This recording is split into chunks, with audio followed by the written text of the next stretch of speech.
الحمد لله والصلاة والسلام على رسول الله وعلى آله وصحبه ومن والاه. أما بعد، استعيذ بالله من الشيطان الرجيم. بسم الله الرحمن الرحيم. وأقيموا الصلاة وآتوا الزكاة واركعوا مع الراكعين. সম্মানিত মুসলিম ভাই বন্ধুগণ, পর্দানসীন ধার্মিকা মাতা ও ভগ্নীগণ, আসসালামু আলাইকুম রহমতুল্লাহি ওয়া বারাকাতুহু। আজ আমি আপনাদের সম্মুখে ইসলামের চতুর্থ ভিত্তি যাকাত সম্পর্কে আলোচনা করতে যাচ্ছি। যাকাত শব্দের অর্থ। যাকাত শব্দের আবিধানিক অর্থ বরকত, বৃদ্ধি, পবিত্রতা ও পরিশুদ্ধি। শরীয়তের দৃষ্টিতে ধনসম্পদের ওই অংশ যাহা শরীয়ত শর্ত সাপেক্ষে নির্দিষ্ট খাতে প্রদান করা ফরজ করেছে। এই অংশকে ওই জন্য যাকাত বলা হয় কেননা এর মাধ্যমে প্রদানকারীর মালের বরকত হয়, আত্মার পরিশুদ্ধি ও সমৃদ্ধি অর্জিত হয়। এই মর্মে কোরআনের আয়াত এসেছে, খুয মিন আমওয়ালিহিম সাদাকাতান তুতাহহিরুহুম ওয়া তুযাক্কিহিম বিহা। তাদের সম্পদ থেকে সাদাকা যাকাত আদায় করে তাদেরকে পবিত্র ও পরিশুদ্ধ করুন। যাকাত ফরজ হওয়ার সময়কাল। যাকাত ফরজ হয়েছে হিজরির দ্বিতীয় সনে। অবশ্য কেউ কেউ বলেছেন যে মক্কায় ফরজ হয়েছে, কিন্তু এ কথা বড় দুর্বল। যাকাতের হুকুম ও ইসলামে উহার অবস্থান। যাকাত ইসলামের 5টি রুকনের গুরুত্বপূর্ণ রুকন। উহা সালাতের মতোই ফরজ। মালকে পবিত্র ও বরকতপূর্ণ করার জন্য ফরজ করা হয়েছে। এমনিভাবে মুসলিম সমাজে দুস্থ ও গরিব মানুষের জীবন রক্ষা, ভিক্ষা ও হাত পাতানোর মতো জঘন্য বৃত্তি থেকে তাদের বাঁচানো যাকাতের অন্যতম লক্ষ্য। উহা মুসলিম সমাজের অভাবী শ্রেণীর হক বা প্রাপ্য, ধনী শ্রেণী কর্তৃক তাদের উপর কোনো নয়। নিসাব পরিমাণ মালের অধিকারী প্রত্যেক মুসলিম ব্যক্তির উপর যাকাত ফরজে আইন। ইহা মালি ইবাদত। সালাতের নেই উহা আদায় না করলে বা স্বীকৃতি দান না করলে মুসলিম সমাজের অন্তর্ভুক্ত হওয়া যায় না এবং এক অপরের ভাই হওয়ার মর্যাদাও লাভ হয় না। আল্লাহ বলেন, فَإِن تَابُوا وَأَقَامُوا الصَّلَاةَ وَآتَوُا الزَّكَاةَ فَإِخْوَانُكُمْ فِي الدِّينِ। আর যদি তারা তওবা করে, সালাত কায়েম করে, যাকাত আদায় করে, তাহলে তোমাদের দ্বীনি ভাই। সূরা তাওবা 11 নম্বর আয়াত। এই জন্যই কোরআনের 30 স্থানে সালাত ও যাকাতকে সংযুক্তভাবে উল্লেখ করা হয়েছে। যাকাত ফরজ হওয়ার দলিল সমূহ। প্রথমত কোরআন থেকে আল্লাহ তাআলা বলেন, ওয়াকিমুস সালাতা ওয়া আতুজ যাকাতা ওয়ারকাউ মা'আর রাকিঈন। অর্থাৎ তোমরা সালাত কায়েম করো, যাকাত আদায় করো এবং রুকুকারীদের সাথে রুকু করো। সূরা বাকারা 43 নম্বর আয়াত। অন্য আয়াতে নির্দিষ্টভাবে মুমিন রমণীদেরকে সম্বোধন করেও বলা হয়েছে। অবশ্য সম্বোধনী রমণীকুল শিরোমণি নবীপত্নীগণকে উল্লেখ করে সকল মুসলিম নারীকে উদ্দেশ্য করা হয়েছে। আল্লাহ বলেন, ওয়াকিমুস সালাতা ওয়া আতুজ যাকাতা ওয়া আতিউনা আল্লাহ ওয়া রাসূলাহু। হে মুমিন রমণীগণ, তোমরা সালাত কায়েম করো, যাকাত আদায় করো আর আল্লাহ ও তার রাসূলের আনুগত্য করো। আহজাব 33 নম্বর আয়াত। দ্বিতীয় হাদিস থেকে দলিল। عن ابن عمر رضي الله عنهما قال قال رسول الله صلى الله عليه وسلم بني الإسلام على 5: شهادة أن لا إله إلا الله وأن محمدا عبده ورسوله وإقام الصلاة وإيتاء الزكاة وحج البيت وصوم رمضان متفق عليه। হযরত ইবনে উমর রাদিয়াল্লাহু থেকে বর্ণিত, তিনি বলেন, রাসূলুল্লাহ সাল্লাল্লাহু আলাইহি ওয়াসাল্লাম বলেছেন, ইসলাম 5টি বিষয়ের উপর প্রতিষ্ঠিত। 1. এই মর্মে সাক্ষ্য প্রদান করা যে আল্লাহ ব্যতীত কেউ প্রকৃত উপাস্য নেই, মুহাম্মদ সাল্লাল্লাহু আলাইহি ওয়াসাল্লাম তার বান্দা ও রাসূল। 2. সালাত কায়েম করা। 3. যাকাত আদায় করা। 4. বাইতুল্লাহ হজ পালন করা। 5.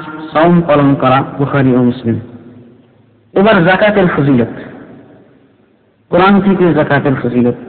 আল্লাহ তাবারক ওয়া তাআলা বলেন, قد أفلح المؤمنون الذين هم في صلاتهم خاشعون والذين هم عن اللغو معرضون والذين هم للزكاة فاعلون। ওই মুমিনগণ মুক্তিপ্রাপ্ত যারা তাদের সালাতে বিরত হয়, অনর্থক কথা ও কাজ থেকে বিরত থাকে, যাকাত আদায় করে। সূরা মুমিনুন 1 থেকে 4 নম্বর আয়াত। আল্লাহ তাবারক ওয়া তাআলা অন্যত্র বলেছেন, ইয়ামহাকুল্লাহু রিবা ওয়া ইউরবিস সাদাকাত। আল্লাহ সুদ বিনষ্ট করে দেন এবং সাদাকা অর্থাৎ যাকাতকে বাড়াতে থাকেন। বাকারা 276 নম্বর আয়াত। এবার হাদিস থেকে তার কিছু ফজিলত সম্পর্কে আলোচনা। عن أبي هريرة رضي الله عنه أن رسول الله صلى الله عليه وسلم قال إن الله عز وجل يقبل الصدقات ويأخذها بيمينه فيربيها لأحدكم كما يربي أحدكم مهره أو فلوه أو فصيله حتى إن اللقمة لتصير مثل جبل أحد رواه أحمد الترمذي وصححه আবু হুরায়রা রাদিয়াল্লাহু থেকে বর্ণিত তিনি বলেন রাসূলুল্লাহ সাল্লাল্লাহু আলাইহি ওয়াসাল্লাম বলেছেন নিশ্চয়ই আল্লাহ মহান তোমাদের জন্য তোমাদের যে কোনো ব্যক্তির সাদাকাগুলিকে তার ডান হস্তে নিয়ে ঠিক ওইভাবে বৃদ্ধি করতে থাকেন যেভাবে তোমাদের একজন তার উট শাবককে পালন করে বাড়াতে থাকে এমনকি একটি লোকমা সাদাকাকেও উহুদ পাহাড় সমপরিমাণে বৃদ্ধি করা হয় মুসনাদ আহমদ তিরমিজি এবং তিরমিজি হাদিসটিকে সহিহ বলেছেন দ্বিতীয় নম্বর হাদিস عن أبي هريرة رضي الله عنه عن الرسول صلى الله عليه وسلم قال ما نقصت صدقة من مال رواه مسلم والترمذي إلا أن الترمذي قال ما نقص مال من صدقة হযরত আবু হুরায়রা রাদিয়াল্লাহু থেকে বর্ণিত তিনি বলেন রাসূলুল্লাহ সাল্লাল্লাহু আলাইহি ওয়াসাল্লাম বলেছেন সাদাকা অর্থাৎ যাকাত মাল কমায় না মুসলিম ও তিরমিজি কিন্তু ইমাম তিরমিজির বর্ণনায় এসেছে সাদাকার কারণে মাল কমে না বন্ধুগণ এবার যাকাতের সমাজ ও ব্যক্তি জীবনে উপকারিতা যাকাত আদায় করলে মুসলিম ব্যক্তি ধর্মীয় ক্ষেত্রে পরিপূর্ণতা লাভ হয় কারণ যাকাত হলো ইসলাম ধর্মের 5টি রুকনের অন্যতম একটি রুকন যাকাত মুসলিম ব্যক্তির চরিত্রকে বখিলি ও কার্পণ্যতার হীন চরিত্র থেকে পবিত্র ও পরিশুদ্ধ করে আর যারা কার্পণ্যতা থেকে বাঁচতে পারে তারাই তো হলো সফল কাম এমনিভাবে যাকাতের মাধ্যমে ইসলামী সমাজকে এক পরিবারের ন্যায় গড়ে তোলা যায় সমর্থবানরা যখন অসমর্থবানদের সহযোগিতা করবে এতে করে সমাজের দুস্থ গরিব ও অসহায় মানুষরা অনুভব করবে যে তারা গরিব হলেও বঞ্চিত পরিত্যক্ত অবহেলিত নয় বরং তাদের সহায়তায় তার জন্য সমাজের ধনী শ্রেণীর লোক তৎপর সম্পদের নির্দিষ্ট অংশ তাদের জন্য উৎসর্গ করে থাকে সমাজের উভয় শ্রেণীর লোকদের মাঝে এই অনুভূতি তৈরি হলেই এক পরিবার বলে মনে হবে এইভাবে ধনবানরা সঠিক ও যথাযথভাবে যাকাত আদায় করলে সমাজ থেকে ভিক্ষা চুরি ডাকাতি পকেটমারি ছিনতাই ও বেশ্যাবৃত্তি ইত্যাদি সমাজ বিপর্যস্তকারী ও ধ্বংসকারী পেশার অবসান ঘটবে কারণ এই সবের পিছনে দারিদ্রতা ও অভাবজনিত কারণে ক্রিয়াশীল বহু যথার্থই বলা হয়েছে অভাবে স্বভাব নষ্ট ধনবানরা প্রত্যেকেই তাদের মালের নির্দিষ্ট অংশ বের করে তাদের মাঝে বন্টন করলে এই অভাব দূর হতে বা লাঘব পেতে বাধ্য বন্ধুগণ এবার আপনাদের সম্মুখে যাকাত পরিত্যাগকারীর বিধান সম্পর্কে আলোচনা করব যাকাত একটি সামাজিক ও আর্থিক ইবাদত উহা সালাতের মতোই ফরজ যার ফরজিয়াতের বা অপরিহার্যতার উপর কোরআন ও হাদিস থেকে ভুরি ভুরি দলিল প্রমাণ পাওয়া যায় এবং মুসলিম উম্মতের ইজমাও ঘটেছে এই ফরজ তরক করা সাংঘাতিক অপরাধ ও গুরুতর অন্যায় কোরআন ও হাদিসে যাকাত তরককারীর পাপ কঠোর শাস্তি ও ভয়াবহ পরিণতির উল্লেখ হয়েছে ফলে কোনো ব্যক্তি যদি এই যাকাতকে অস্বীকার করে তাহলে সকলের ঐক্যমতে ওই ব্যক্তি মুরতাদ বা কাফির হয়ে যায় এমনকি স্বীকার করার পর কার্পণ্যতার দরুন যদি কেউ যাকাত প্রদান না করে তবুও অনেক বিদ্বানের মতে কাফির হয়ে যায় ইমাম আহমদ বিন হাম্বল রহমতুল্লাহ আলাইহি বলেছেন কার্পণ্যতার দরুন কেউ যাকাত প্রদান না করলে কাফির হয়ে যাবে যেমন অলসতা করে সালাত পরিত্যাগ করলে তার নিকট কাফির হয়ে যায় অনেকেই তার অভিমতকে সমর্থন করেছেন অবশ্য দলিল প্রমাণের দিক দিয়ে ইমাম আহমদ রহমতুল্লাহ আলাইহির অভিমতকে ফেলে দেওয়া যায় না কারণ কোরআন শরীফে আল্লাহ তাআলা বলেছেন ওয়াইলুল লিল মুশরিকিন আল্লাযীনা লা ইউতুনাজ যাকাত ধ্বংস ওই মুশরিকদের জন্য যারা যাকাত আদায় করে না সূরা ফুসসিলাত 6 থেকে 7 নম্বর আয়াত উক্ত আয়াতের তাফসীরে কাতাদা বলেছেন যে মুশরিক বলতে যারা স্বীয় সম্পদের যাকাত নিষিদ্ধ করেছে তাদেরকেই বোঝানো হয়েছে আর বাহ্যত এটাই আসল ব্যাখ্যা অনেক তাফসীরকারগণই এই ব্যাখ্যা করেছেন ইবনে জারীর এই ব্যাখ্যা পছন্দ করে গ্রহণ করেছেন দেখুন ইবনে কাসীর 4th খণ্ড 99 পৃষ্ঠা হাসান ও কাতাদা যৌথ মতে বলেছেন মুশরিক বলতে যারা যাকাতের ওয়াজিব বা ফরজ হওয়াকে অস্বীকার করে তাদেরকে বোঝানো হয়েছে যুহাক ও মুকাতিল যৌথ মতে বলেছেন যারা আল্লাহর রাসূল সাল্লাল্লাহু আলাইহি ওয়াসাল্লামের আনুগত্যের কাজে যাকাত দেয় না বা ব্যয় করে না তাদেরকে বোঝানো হয়েছে। ফাতহুল কাদির ৪র্থ খণ্ড ৭২০ নম্বর পৃষ্ঠা। যদি হাদিসে যাকাত অনাদায়কারীর জান্নাতের পথ দেখার কথা উল্লেখ না করা হতো তাহলে ইমাম আহমদের অভিমতই প্রাধান্যযোগ্য ছিল। কিন্তু সহিহ মুসলিম শরীফে একটি হাদিস এসেছে, রাসূল সাল্লাল্লাহু আলাইহি ওয়াসাল্লাম বলেছেন, কিয়ামতের দিন যাকাত অনাদায়কারীদের যথোচিত শাস্তি প্রদানের পর ফয়সালা দেওয়া হবে। ফায়ারা সাবিলাহু ইম্মা ইলাল জান্নাতি ওয়া ইম্মা ইলান নার। অতঃপর সে তার পথ দেখতে থাকবে জান্নাতের দিকে কিংবা জাহান্নামের দিকে। এই হাদিসের মাধ্যমে জানা যায় যে যাকাত অনাদায়কারী কাফের নয়। যদি কাফের হতো তাহলে জান্নাতের পথ দেখার কোনো সুযোগ থাকতো না তার। অতএব বোঝা গেল যে কার্পণ্যতাবশত যাকাত অনাদায়কারী কাফের নয়, বরং কবিরা গুনাহের শিকার, যার জন্য সে কঠোর শাস্তির অধিকারী হবে। যাকাত অনাদায়কারীর পরকালীন শাস্তি। روى البخاري عن أبي هريرة رضي الله عنه قال قال رسول الله صلى الله عليه وسلم من آتاه الله مالا فلم يؤد زكاته مثل له يوم القيامة شجاعا أقرع له زبيبتان يسوقه يوم القيامة ثم يأخذ بلهزمتيه يعني شدقيه ثم يقول أنا مالك أنا كنزك ثم تلا النبي صلى الله عليه وسلم الآية ولا يحسبن الذين يبخلون بما آتاهم الله من فضله هو خيرا لهم بل هو شرا لهم سيطوقون ما بخلوا به يوم القيامة।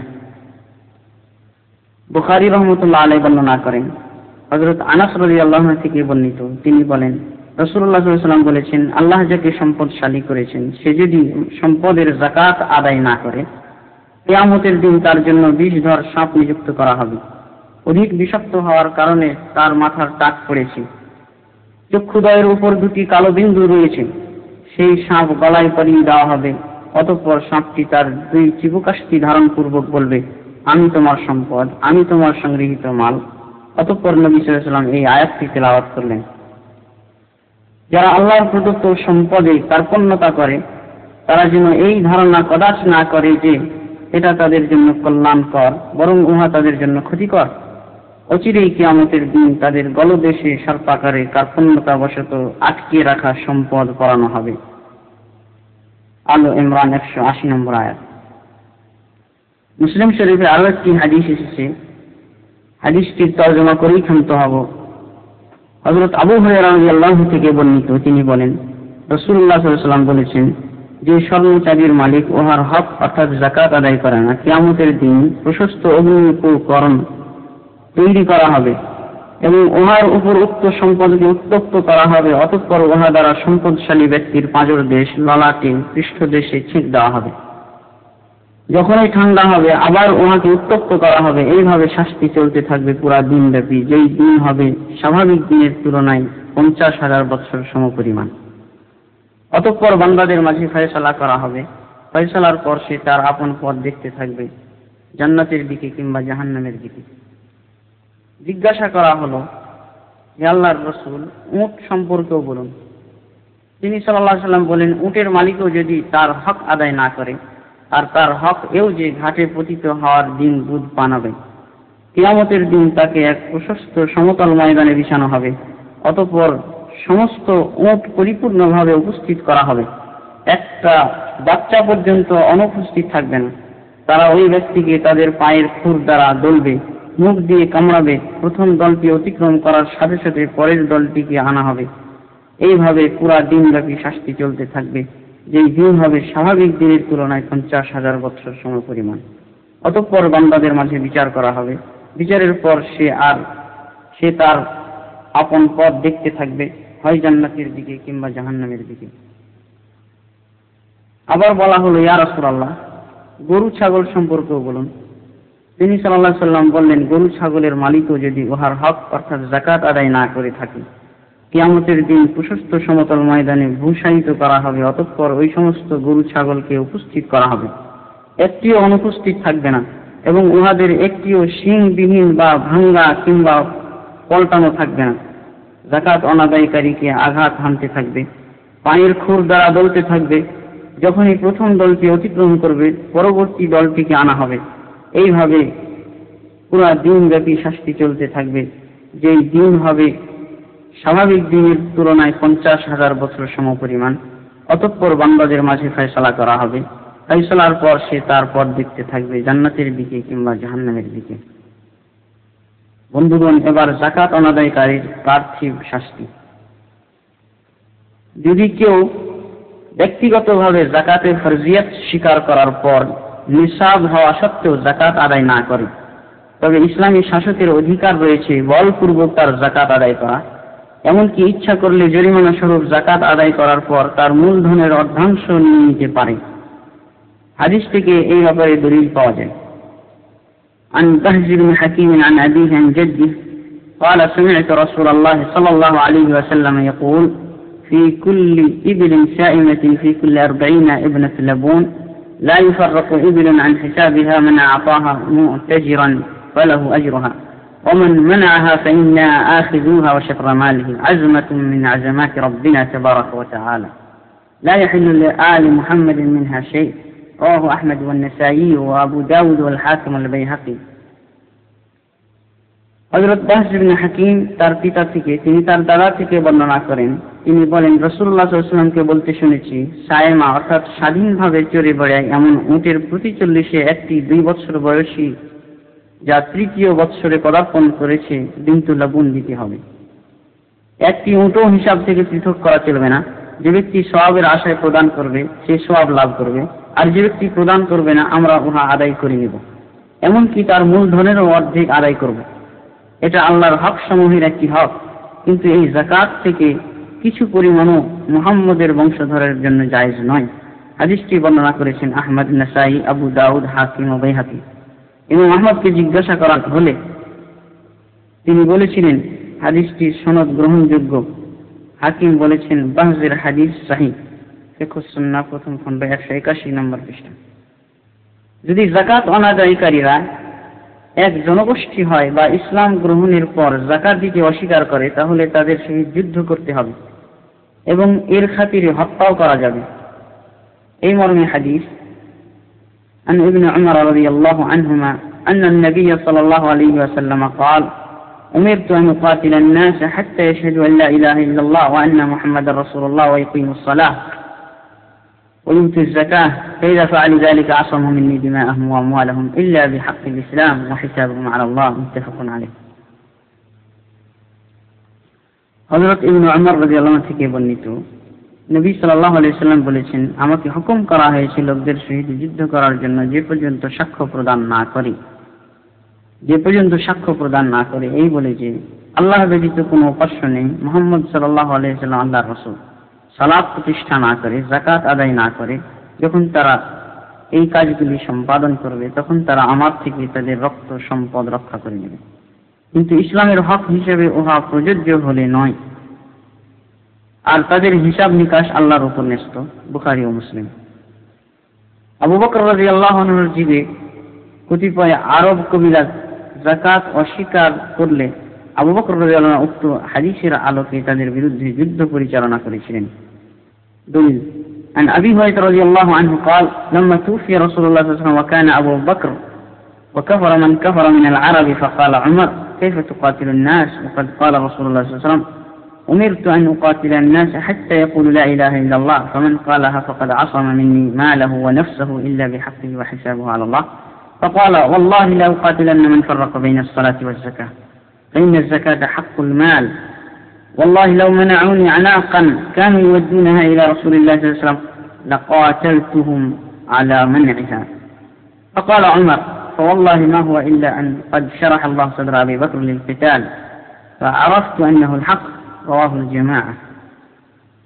হযরত আবু হুরায়রা রাদিয়াল্লাহু আনহু থেকে বর্ণিত, তিনি বলেন, যখন রাসূলুল্লাহ সাল্লাল্লাহু আলাইহি ওয়াসাল্লাম মৃত্যুবরণ করলেন এবং আবু বকর রাদিয়াল্লাহু আনহু খলিফা হলেন, তখন আরবের যারা কাফির হয়ে গেল।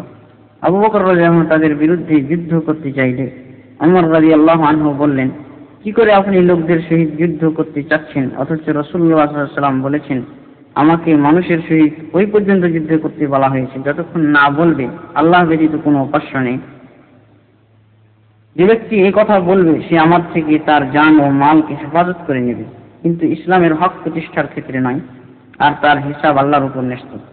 তিনি অর্থাৎ হযরত আবু বকর রাদিয়াল্লাহু আনহু বললেন, আল্লাহর কসম আমি তাদের সহিত যুদ্ধ করব। যারা সালাত ও যাকাতের মাঝে পার্থক্য করবে, কারণ যাকাত হলো মালের হক। আল্লাহর শপথ, যদি তারা একটি ছাগল ছানাও আদায় করতে অসম্মত হয় যা রাসূল সাল্লাল্লাহু আলাইহি সাল্লামের নিকট আদায় করত, উহা আদায় না করলে তাদের সহিত যুদ্ধ করব। ওমর রাদিয়াল্লাহু আনহু বললেন, আল্লাহর শপথ, আবু বকরের এই দৃঢ়তার কারণ এই যে যুদ্ধের জন্য আল্লাহ তার অন্তরকে উন্মুক্ত করে দিয়েছিলেন, ফলে বুঝে গেলাম তার এই পদক্ষেপ সঠিক। হাদিসটি মুহাদ্দিস গোষ্ঠীর সকলেই বর্ণনা করেছেন। যাকাত অনাদায়কারীর দুনিয়াতে আল্লাহর পক্ষ থেকে বিভিন্ন প্রকার শাস্তির হুমকি। عن بريدة رضي الله عنه قال قال رسول الله صلى الله عليه وسلم ما منع قوم الزكاة إلا ابتلاهم الله بالسنين رواه الطبراني في الأوسط ورواته ثقات। বুরাইদা রাদিয়াল্লাহু আনহু থেকে বর্ণিত, তিনি বলেন, রাসূলুল্লাহ সাল্লাল্লাহু আলাইহি ওয়াসাল্লাম বলেছেন, যে সম্প্রদায় যাকাত বন্ধ করে আল্লাহ তাদেরকে দুর্ভিক্ষতে আক্রান্ত করেন। তবরানী বর্ণনা করেছেন। হাদিসটি রাবীগণ নির্ভরযোগ্য। তারগীব তারহিব।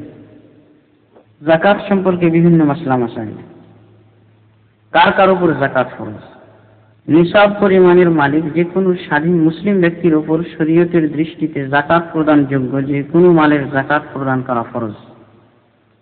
সে ছোট হোক আর বড় হোক, মহিলা হোক বা পুরুষ হোক।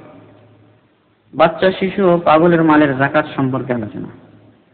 কোন ফিকহবিদ শিশু ও পাগলের মালের যাকাত নেই বলে মন্তব্য করেছেন, কিন্তু সাহাবা, তাবেঈন এবং তাদের পরবর্তী অধিকাংশ বিদ্বানগণের নিকট শিশু ও পাগলের মালের যাকাত আদায় করা ফরজ, আর তা আদায় করবে তাদের অভিভাবকগণ। কারণ যাকাত আদায় করা মালই ইবাদত। উহার সম্পর্ক মুসলিম ব্যক্তির মালের সহিত তার দেহ ও বিবেকের সহিত নয়। তারই ছোট ও পাগল হওয়ার কারণে যাকাত মাফ হবে না। আল মুরশিদ ফি আহকামিজ যাকাত 32 পৃষ্ঠা। দলিল, রাসূলুল্লাহ সাল্লাল্লাহু আলাইহি ওয়াসাল্লাম বলেছেন, মান ওয়ালিয়া ইয়াতীমান লাহু মালুন ফালইস্তাজির লাহু ওয়ালা ইয়াতরুকুহু হাত্তা তা'কুলাহু সাদাকাহ। যে ব্যক্তি মালের অধিকারী কোনো ইয়াতীমের অভিভাবকত্ব গ্রহণ করে, সেজন্য ওই ইয়াতীমের মাল দিয়ে ব্যবসা করে, বসিয়ে যেন না রাখে, অন্যথায় সাদাকায় অর্থাৎ যাকাতে উহা গ্রাস করে ফেলবে। হাদিসটির সনদে কিছুটা দুর্বলতা রয়েছে, কিন্তু হাফেজ ইবনে হাজার বলেন, শাফিঈর নিকট এর সহযোগী মুরসাল হাদিস রয়েছে।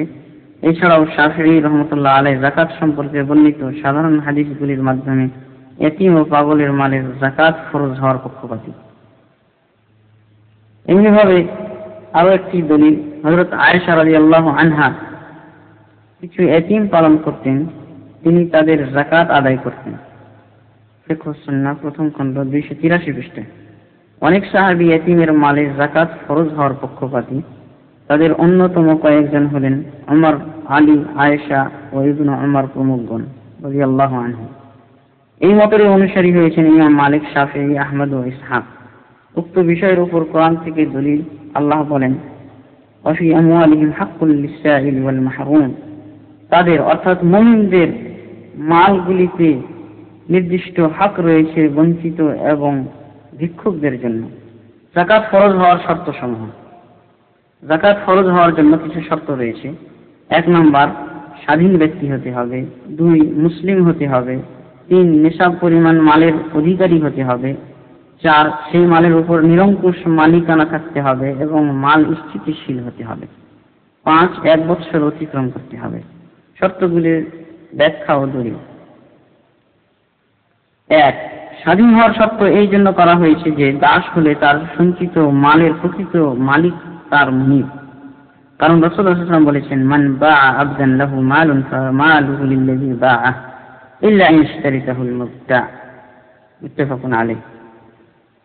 যে ব্যক্তি দাস বিক্রি করে, সেই দাসের মাল থাকলে ওই মাল বিক্রেতার প্রাপ্য, কিন্তু যদি ক্রেতা শর্ত করে থাকে তবে তার জন্য হবে। বুখারী ও মুসলিম। 2, মুসলিম হওয়ার শর্ত এই জন্য যে কোনো ব্যক্তি ইসলাম গ্রহণ করার পূর্বে তার উপর কোনো ইবাদত ফরজ নয়, বা কোনো ইবাদত করলে উহা শুদ্ধ গৃহীত হয় না। এই জন্য রাসূলুল্লাহ সাল্লাল্লাহু আলাইহি ওয়াসাল্লাম মুআয রাদিয়াল্লাহু আনহুকে ইয়ামানে পাঠানোর সময় বলেছিলেন, ইন্নাকা তা'তি কওমান মিন আহলিল কিতাব ফালিয়াকুন আউওয়ালু মা তাদ'উহুম ইলাইহি শাহাদাতু আন লা ইলাহা ইল্লাল্লাহ ওয়া আন্না মুহাম্মাদার রাসূলুল্লাহ ফাইনহুম আতা'উকা فأعلمهم أن الله افترض عليهم 5 صلوات في اليوم والليلة فإنهم أطاعوك فأعلمهم أن الله افترض عليهم صدقة تؤخذ من أغنيائهم وترد على فقرائهم متفق عليه. হে মুআজ, তুমি কিতাবধারী সম্প্রদায়ের নিকট যাচ্ছ, অতএব সর্বপ্রথম যে বিষয়ের দিকে আহ্বান করবে সেটা হলো আল্লাহ ব্যতীত কোনো উপাস্য নেই, মুহাম্মদ সাল্লাল্লাহু আলাইহি ওয়াসাল্লাম আল্লাহর রাসূল, এই সাক্ষ্য প্রদানের দিকে। যদি তারা তোমার এই ব্যাপারে আনুগত্য করে তবে তাদেরকে অবহিত করো যে আল্লাহ তাদের উপর দিনে রাতে 5 ওয়াক্ত নামাজ ফরজ করেছেন। যদি তারা এই ব্যাপার আনুগত্য করে তবে তাদেরকে অবহিত করো যে আল্লাহ তাদের উপর যাকাত ফরজ করেছেন, যা ধনী শ্রেণী থেকে আদায় করে গরিব ও অভাবী শ্রেণীর নিকট বন্টন করা হবে। বুখারী ও মুসলিম। 3, নিসাব পরিমাণ হতে হবে, কারণ যদি নিসাব পরিমাণ মাল না হয় তাহলে যাকাত ফরজ নয়। রাসূলুল্লাহ সাল্লাল্লাহু আলাইহি ওয়াসাল্লাম বলেছেন, লাইসা ফিমা দুনা খামসাতি আওসুকিন সাদাকা ওয়ালা ফিমা দুনা খামসাতি ওয়াকিন সাদাকা ওয়ালা ফিমা দুনা খামসি যাওদিন সাদাকা, মুত্তাফাকুন আলাইহি। জমিনের উৎপন্ন দ্রব্য 5 ওয়াসাক এর কম হলে যাকাত লাগবে না, চাঁদি 5 ওকিয়ার কম হলে যাকাত লাগবে না, উট 5 এর কম হলে যাকাত লাগবে না। বুখারী ও মুসলিম। 4, মাল স্থায়ী ও স্থিতিশীল হতে হবে। যদি ধ্বংস হওয়ার সম্ভাবনামুখী কিংবা নাগালের বাইরে থাকে তাহলে যাকাত ফরজ নয়, যতক্ষণ পূর্ণ অধিকারে এসে স্থিতিশীল না হবে।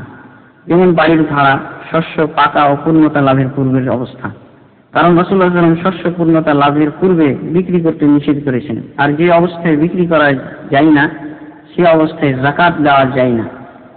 অন্য হাদিসে রাসূলুল্লাহ সাল্লাল্লাহু আলাইহি ওয়াসাল্লাম বলেছেন, লা ওয়াফা'a লিন-নাযরি ফি মা'সিয়াতিল খালিক ওয়ালা ফিমা ইয়ামলিকু ইবনু আদম, রাওয়াহু আবু দাউদ ওয়া ইসনাদুহু আলা শারতিহিমা। নজর পুরা করতে হয় না স্রষ্টার নাফরমানি জনিত ব্যাপার হলে, এবং ওই বস্তুর ক্ষেত্রেও আদম সন্তান যার মালিক নেই।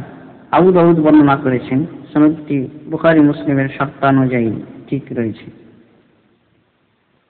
নজর পুরা করা ফরজ, কিন্তু নজরের বস্তু যদি নাগালের বাইরে হয়ে যায় বা অধিকারের বাইরে থাকে তবে পুরা করা ফরজ নয়।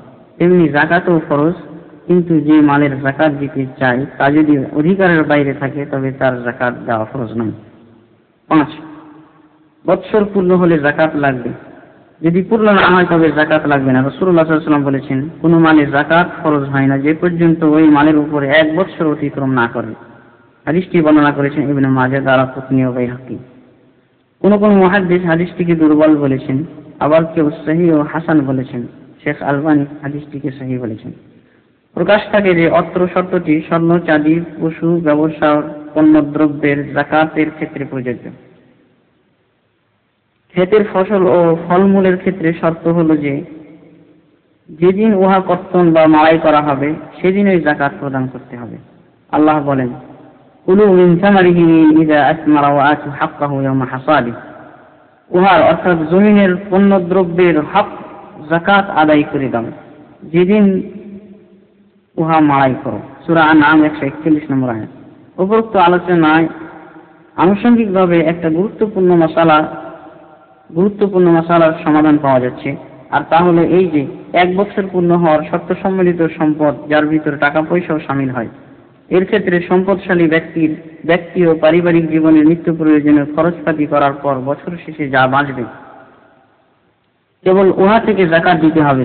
যদি উদ্বৃত্ত সম্পদ নিসাব পরিমাণ হয়, নিত্য প্রয়োজনীয় খরচ বলতে খাদ্য, পোশাক, আশাক, ঘর বাড়ি, চিকিৎসা, শিক্ষা ক্ষেত্রে ব্যয়িত অর্থ, বাহন ইত্যাদি বোঝানো হয়েছে। মোট কথা, যাকাত আদায়কালে বিদ্যমান সম্পদ নিসাব পরিমাণ হলেই যাকাত লাগবে। যদি এমন হয় যে নিত্য প্রয়োজনীয় একটি বস্তু খরিদ করার জন্য অর্থ জমা করে রাখা হয়েছে, ওই অর্থ বিক্রেতার নিকট হস্তান্তর করার 1 দিন পূর্বেও যদি বৎসর পূর্ণ হয়ে যায় তবুও যাকাত দিতে হবে।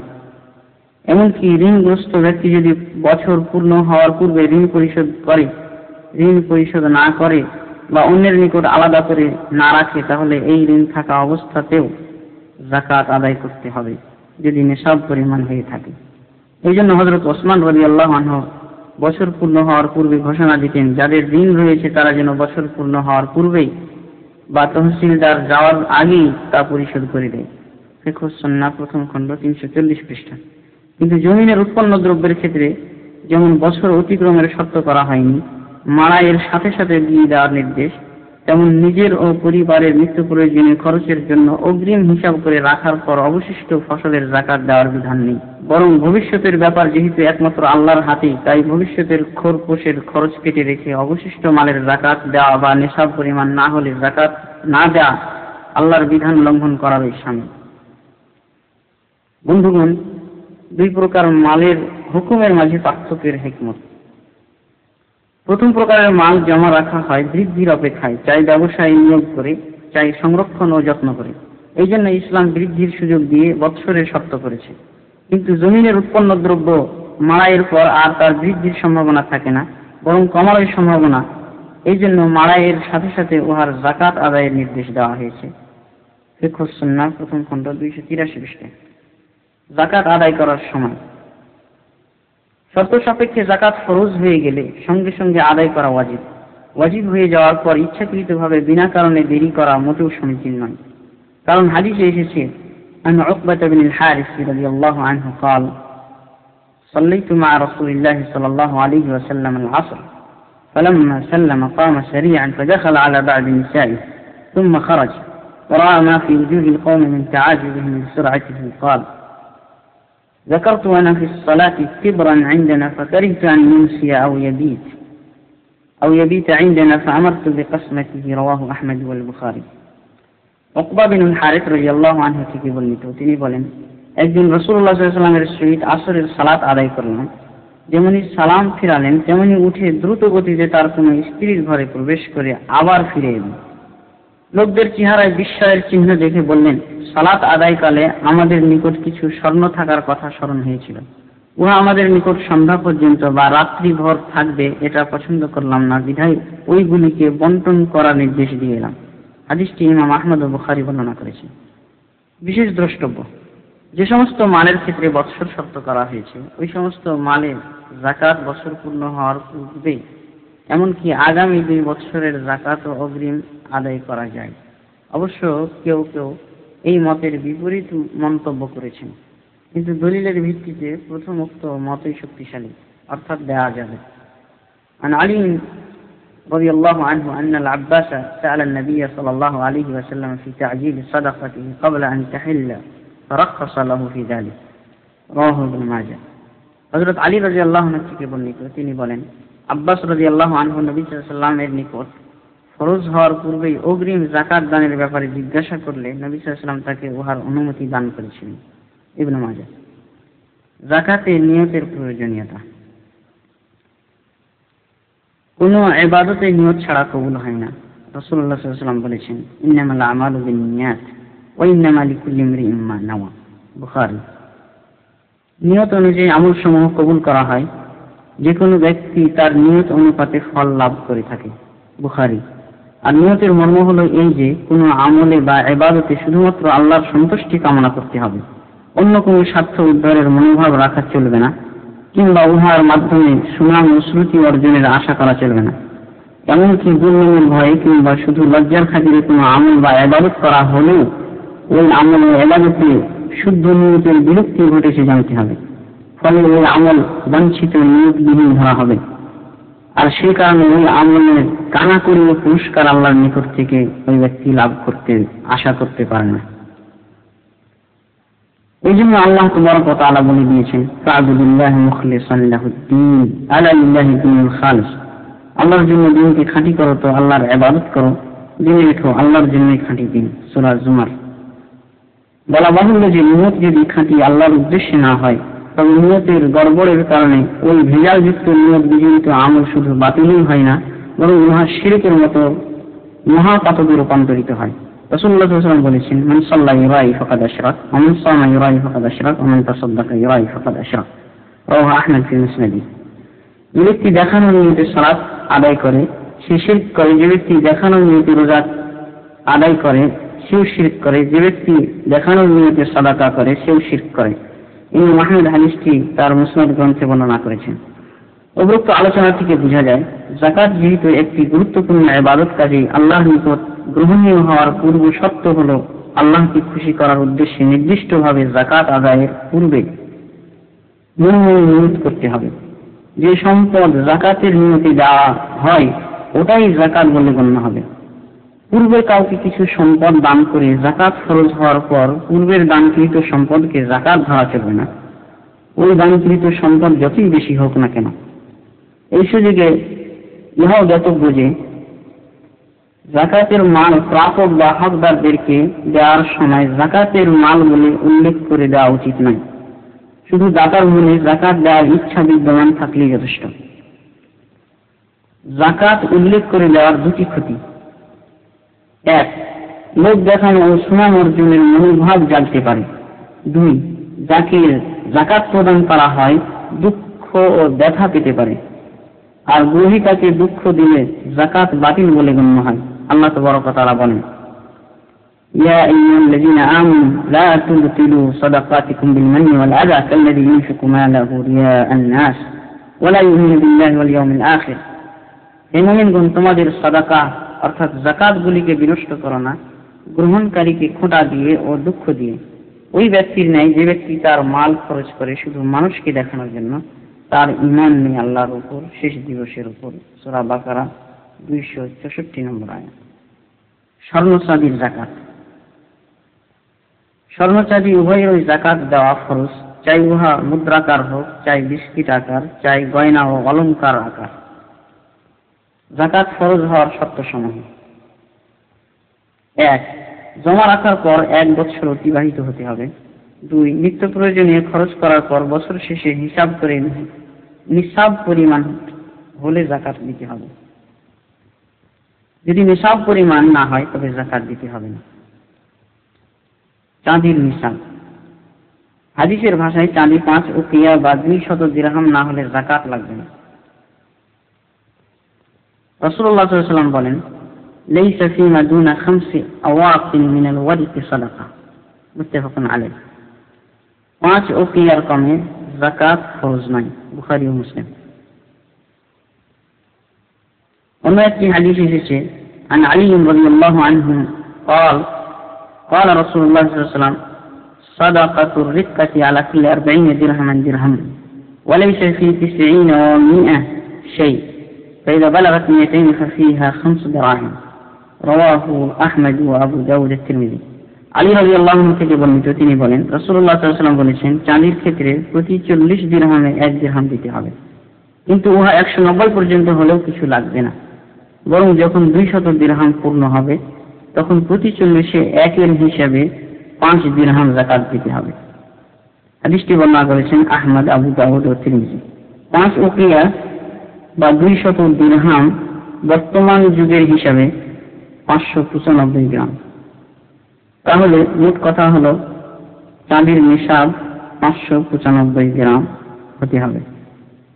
এই পরিমাণ কারণ চাঁদি থাকলে শতকরা 2.5% যাকাত আদায় করতে হবে।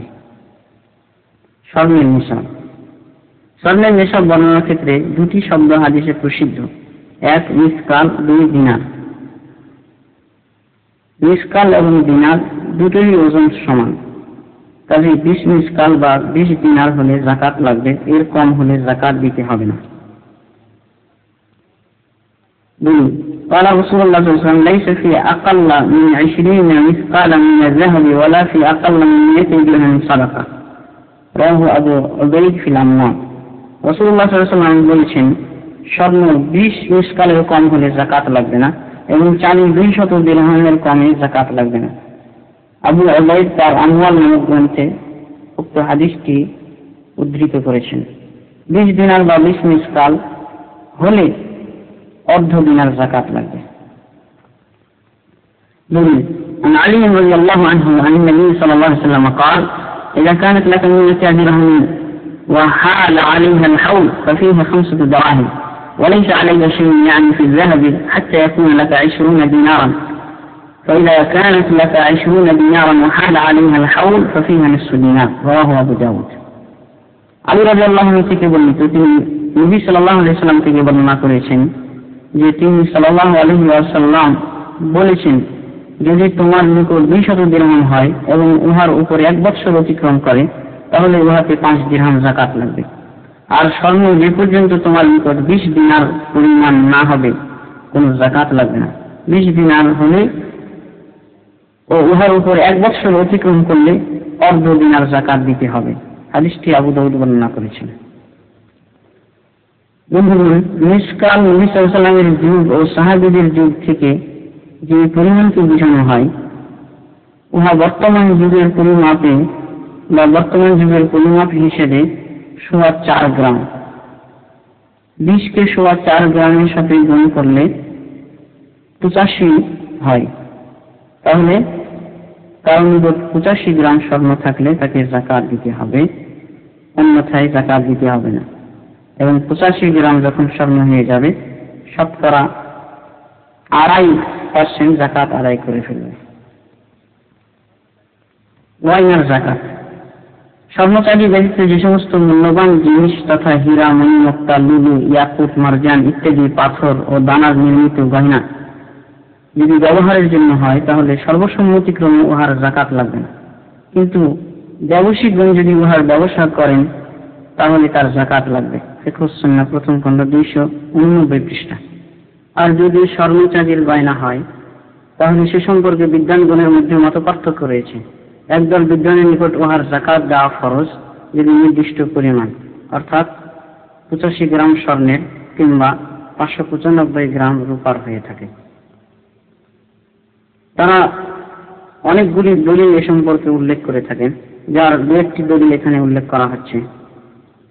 عمرو بن شعيب عن أبيه عن جده أن امرأة أتت رسول الله صلى الله عليه وسلم ومعها ابنة لها في يد ابنتها مسكتان غليظتان من ذهب فقال لها أتعطين زكاة هذا؟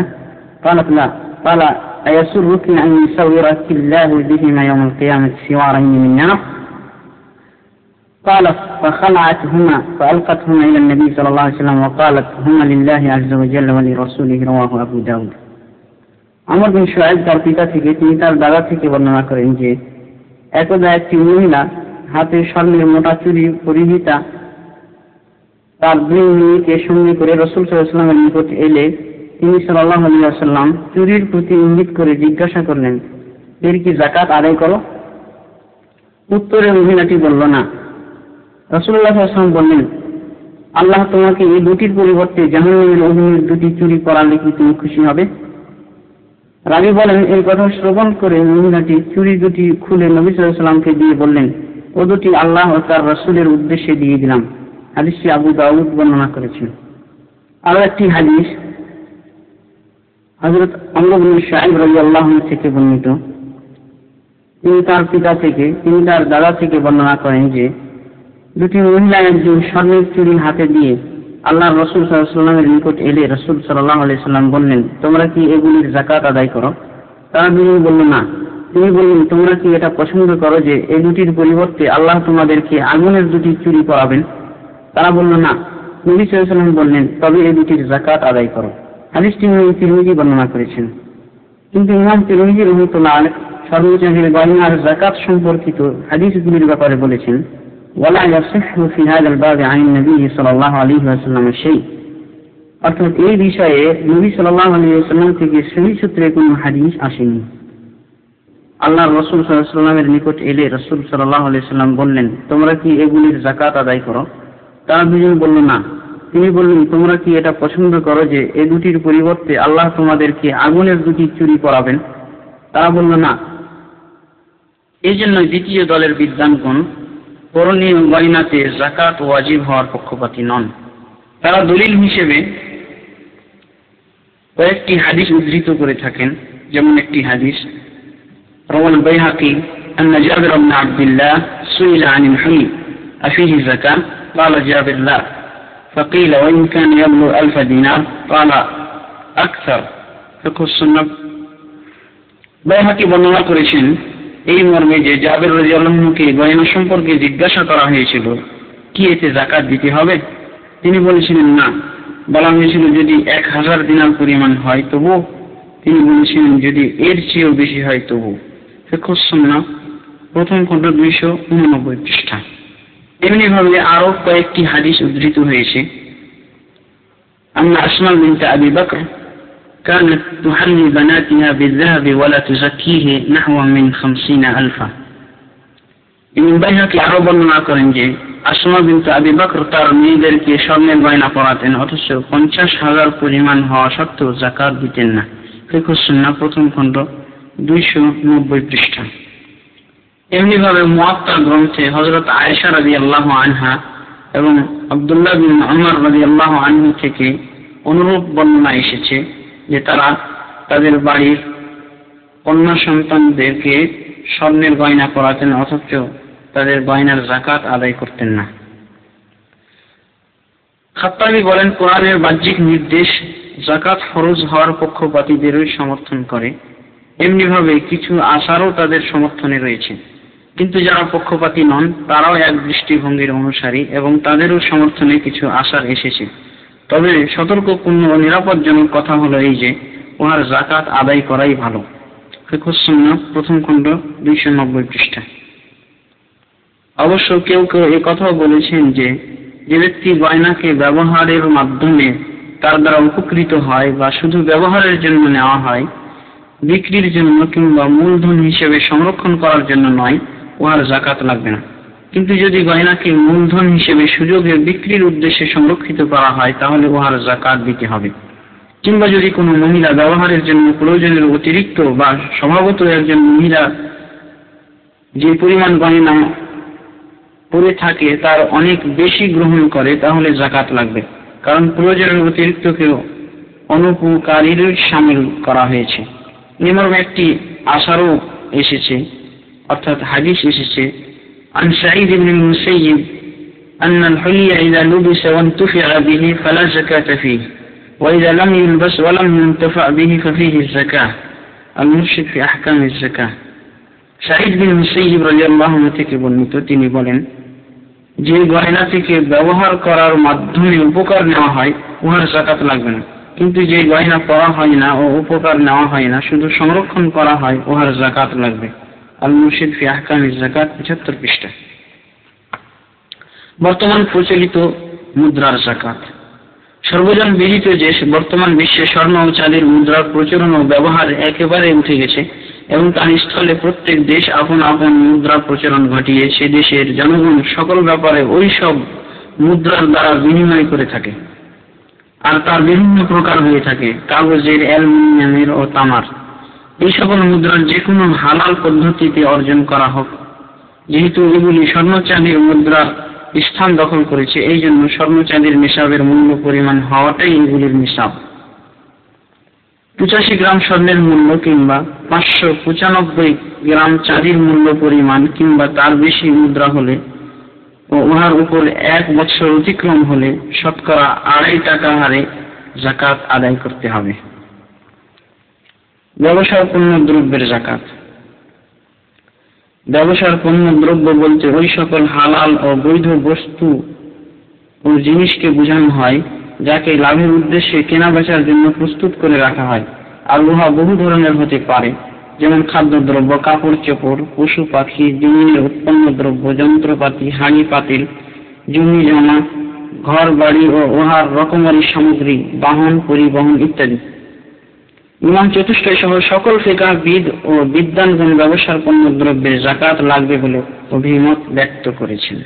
ব্যবসার পণ্য দ্রব্যে যাকাত ফরজ হওয়ার দলিল: 1 নম্বর, ইয়া আইয়ুহাল্লাযীনা আমানু আনফিকু মিন তাইয়্যিবাতি মা কাসাবতুম।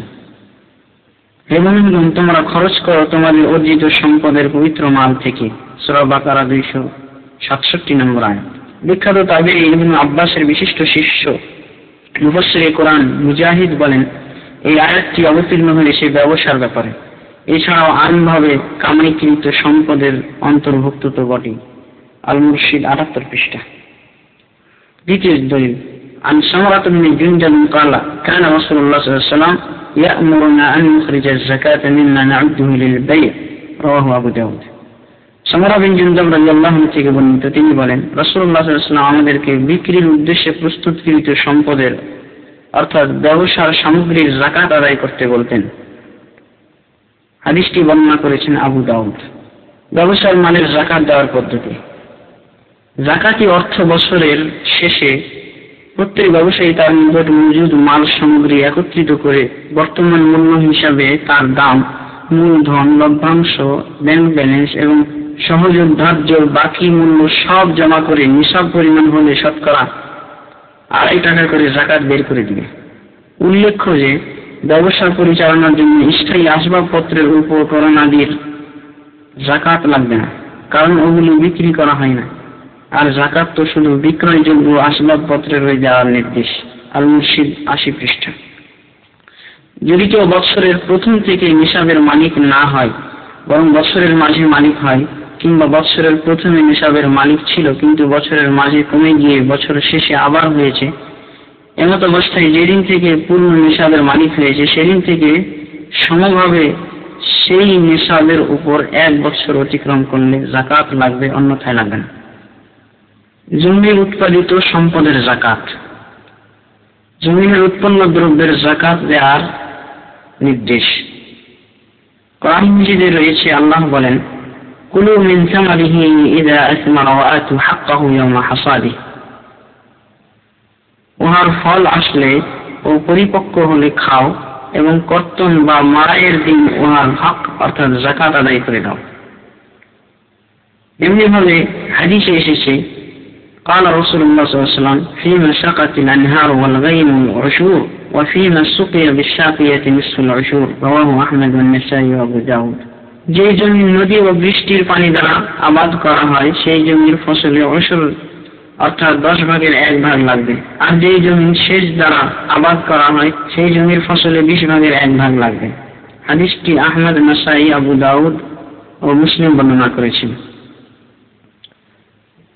জমিনের কোন ধরনের উৎপন্ন দ্রব্যের যাকাত লাগবে?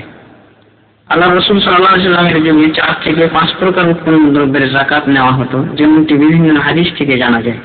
عن أبي بردة عن أبي موسى ومعاذ رضي الله عنهما أن رسول الله صلى الله عليه وسلم بعثهما إلى اليمن يعلم الناس أمر دينهم فأمرهم أن لا يأخذوا الصدقة إلا من هذه الأربعة: الحنطة، الشعير، والتمر، والزبيب. رواه الدارقطني والحاكم والطبراني والبيهقي ورواته ثقات وهو متصل.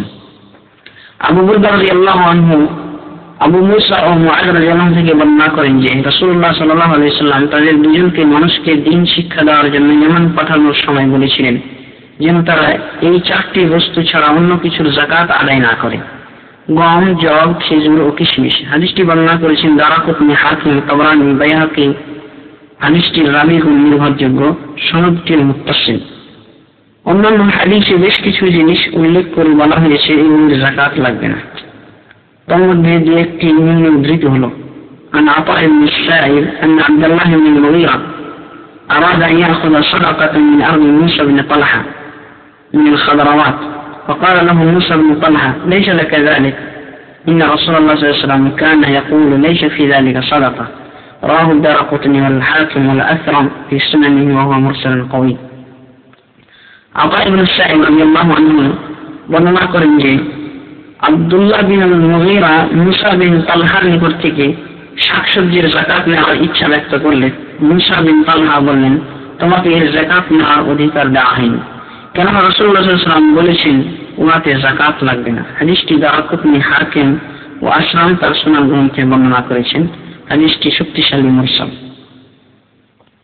অবশ্য অনেকের মতে দানা জাতীয় শস্য হলে চাই উহা ছোট হোক চাই বড় হোক, আর চাই সরাসরি খাদ্য হোক চাই সরাসরি খাদ্য না হোক, কিংবা তার সহযোগী হোক, যেমন গম, জব, সুত, ভুট্টা, চিনা, ডাল, বুট, সরিষা, রাই, ধনিয়া, জিরা, বিভিন্ন শাকসবজির বিচি, ফলমূলের বিচি, তিসি ইত্যাদির যাকাত দিতে হবে যদি উহা নিসাব পরিমাণ হয়।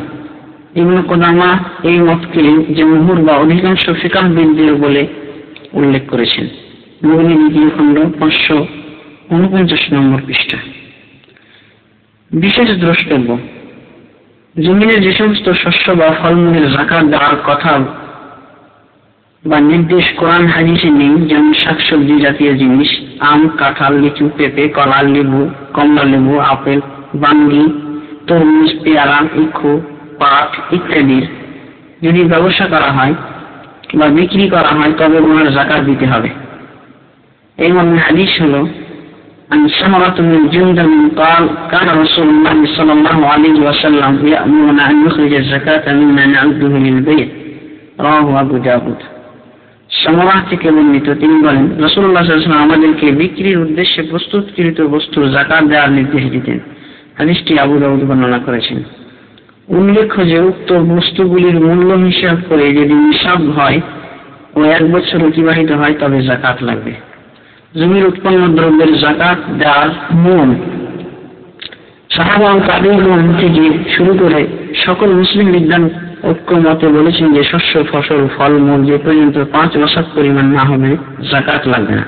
তারা দলিল হিসেবে এই হাদিসটিকে পেশ করে থাকেন। قال رسول الله صلى الله عليه وسلم ليس فيما دون 5 أوسق صدقة। রাসূলুল্লাহ সাল্লাল্লাহু আলাইহি ওয়াসাল্লাম বলেছেন 5 ওয়াসাকের কমে যাকাত লাগবে না। বুখারী ও মুসলিম। 1 ওয়াসাক সমান 60 সা এর উপর ইবনুল মুনজিরি ইজমার কথা উল্লেখ করেছেন আর দলিলের মাধ্যমে উহা প্রমাণিত হয়। عن سعيد الخدري أن النبي صلى الله عليه وسلم قال الوسق 60 صاعا رواه أحمد بن ماجه। আবু সাঈদ খুদরি রাদিয়াল্লাহু আনহু বর্ণনা করেন যে নবী সাল্লাল্লাহু আলাইহি ওয়াসাল্লাম বলেছেন 1 ওয়াসাকের পরিমাণ হলো 60 সা। হাদিসটি আহমদ ও ইবনে মাজাহ বর্ণনা করেছেন। সরাসরি বর্তমান যুগে প্রচলিত ওজন হিসেবে সা বলতে ওই পাত্রকে বোঝায় যে পাত্রে 2 কেজি 40 গ্রাম উত্তম গম ধরে, অর্থাৎ 1 সা পরিমাণ 2 কেজি 40 গ্রাম। তাহলে 60 সাকে 5 দিয়ে গুণ দিলে 300 সা হয় এবং এই 300 সাকে 2 কেজি 40 দিয়ে গুণ দিলে 612 কেজি পাওয়া যায়। তাহলে উৎপন্ন দ্রব্যের নিসাব হলো 612 কেজি। 612 কেজি যদি কারো ফসল হয় তাহলে 10 ভাগের বা 20 ভাগের 1 ভাগ যাকাত আদায় করতে হবে। দেখুন আশ-শারহুল মুমতি আলা যাদিল মুস্তাকনি। যাকাতের পরিমাণ পানি সেচের অবস্থা অনুযায়ী জমিনের উৎপন্ন দ্রব্যের যাকাতের পরিমাণ এর পার্থক্য রয়েছে। যে জমির উৎপাদনের পরিশ্রম বা সেচ যন্ত্র দ্বারা পানি দেওয়ার দরকার পড়েনি সেই জমিনের উৎপন্ন দ্রব্যে 10 ভাগের 1 ভাগ যাকাত দিতে হবে। কিন্তু যদি নিজে পরিশ্রম ব্যয় করে কিংবা সেচ যন্ত্র দ্বারা বা পানি কিনে উৎপন্ন করা হয় তবে 20 ভাগের 1 ভাগ যাকাত দিতে হবে। ফিকহুস সুন্নাহ প্রথম খণ্ড 299 পৃষ্ঠা। এই মর্মে দলিল عن ابن عمر رضي الله عنهما عن النبي صلى الله عليه وسلم قال فيما سقت السماء والعيون أو كان عثرينا العشر وفيما سقي بالنوح نصف العشر رواه البخاري وغيره। ইবনে উমর রাদিয়াল্লাহু আনহু বর্ণনা করেন যে নবী সাল্লাল্লাহু আলাইহি ওয়াসাল্লাম বলেছেন যে জমির ফসল ও ফল আসমানের পানি ও নদীর প্রবাহিত পানি কিংবা পানি পাশে থাকার কারণে ঝড় দ্বারা নিজে নিজে পানি শোষণ করে উৎপাদিত হয় উহাতে 10 ভাগের 1 ভাগ যাকাত লাগবে। কিন্তু সেচের মাধ্যমে পানি দেওয়া হলে 20 ভাগের 1 ভাগ লাগবে। বুখারী ও অন্যান্য মুহাদ্দিসগণ হাদিসটি বর্ণনা করেছেন। খারাজি জমির যাকাত। খারাজি জমির সংজ্ঞা। খারাজি জমি ওই জমিকে বলা হয় যে জমি বলপূর্বক কাফিরদের থেকে নেওয়া হয়েছে অতঃপর নির্দিষ্ট পরিমাণ কর আদায়ের শর্ত সাপেক্ষে মালিকের নিকট রেখে দেওয়া হয়। ফিকহুস সুন্নাহ প্রথম খণ্ড 300 পৃষ্ঠা। মুগনি গ্রন্থে এসেছে ওয়া মা ফুতিহা উম্মাতান ওয়া ওয়াকিফা আলাল মুসলিমিন। ওই জমি যাকে বলপূর্বকভাবে দখল করার পর মুসলিমদের জন্য ওয়াকফ করা হয়, অর্থাৎ যুদ্ধ করে কাফিরদেরকে বলপূর্বকভাবে যেই জমি জায়গা থেকে উচ্ছেদ করা হয় এবং উহাকে মুসলিম মুজাহিদদের উপর গনিমতের মাল হিসেবে নির্দিষ্ট অংশ করে বন্টন না করে বরং ওই স্থানে অবস্থানরত মুসলিমদের জন্য সাধারণভাবে ওয়াকফ করা হয় উহাকে খারাজি জমিন বলা হয়। এই জমির উপর বাৎসরিক যে নির্দিষ্ট পরিমাণ শস্য নেওয়া হয় উহাকে খারাজ বলা হয়। মুসলিমদের ক্ষেত্রে উহা ভাড়া নেন এবং কাফিরদের ক্ষেত্রে উহা ট্যাক্স বা কর। যদি ওই জমিন ওয়াকফ না করে মুসলিমদের মাঝে বন্টন করে দেওয়া হয় তাহলে উহাতে আর খারাজ লাগবে না, যেমনটি রাসূল সাল্লাল্লাহু আলাইহি ওয়াসাল্লাম খায়বরের জমির ক্ষেত্রে করেছিলেন। এই খারাজি জমির ক্ষেত্রে খারাজ ও যাকাত উভয়ই ওয়াজিব। একটার ওয়াজিব হওয়া অন্যটার জন্য বাধা নাই। ফিকহুস সুন্নাহ প্রথম খণ্ড 300 পৃষ্ঠা। খারাজ আদায়ের পর মুসলিমদের ক্ষেত্রে অবশিষ্ট শস্য যদি নিসাব পরিমাণ হয় তবে যাকাত আদায় করতে হবে। ইহাই হলো বিধান প্রত্যেক খারাজি জমিনের ক্ষেত্রে। ইবনুল মুনজির বলেন, অধিকাংশ বিদ্বানের নিকট ইহাই গৃহীত মত। এ সম্পর্কে দলিল, ইয়া আইয়ুহাল্লাযীনা আমানু আনফিকু মিন তাইয়্যিবাতি মা কাসাবতুম ওয়া মিম্মা আখরাজনা লাকুম। হে মুমিনগণ, তোমরা তোমাদের উপার্জিত সম্পদ থেকে এবং উহা থেকে খরচ করো যা জমিন থেকে তোমাদের জন্য বের করেছি। লক্ষণীয় যে আয়াতে সাধারণভাবে জমিনের কথা উল্লেখ করা হয়েছে, খারাজি বা অখারাজির মধ্যে কোনো পার্থক্য করা হয়নি।